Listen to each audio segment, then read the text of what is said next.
Understanding healing touch, a phrase explored.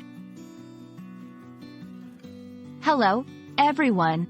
Today, we're diving into the beautiful English phrase, healing touch. This phrase is not only poetic but also carries a deep meaning. Let's explore what it means, its usage, and some examples to help you understand and use it confidently in your daily English conversations. Healing touch refers to an action or presence that brings comfort, relief, or recovery, often in a metaphorical sense. It's used to describe someone's ability to make others feel better, both physically and emotionally. This phrase beautifully combines the idea of healing, which means to make or become healthy again, with touch, a word often associated with physical contact, care, and connection.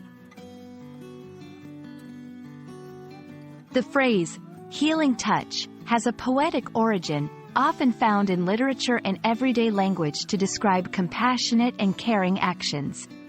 It's commonly used in scenarios where someone's presence, words, or actions have a soothing, calming, or restorative effect on others.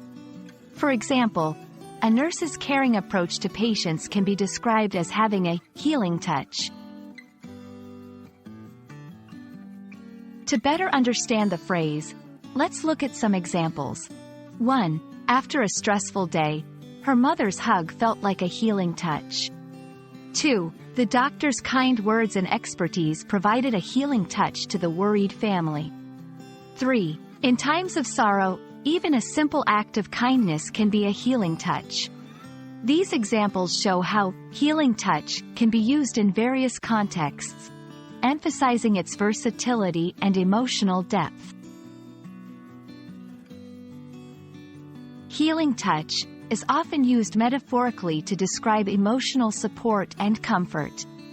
In a world where physical and emotional ailments are common, the idea of a healing touch symbolizes the power of human connection and empathy in fostering recovery and comfort. I hope this exploration of the phrase, healing touch, has been enlightening. Remember, language is not just about words. It's about the feelings and connections they evoke. Use healing touch in your conversations to express care and empathy. Until our next lesson, keep learning and exploring the beauty of the English language.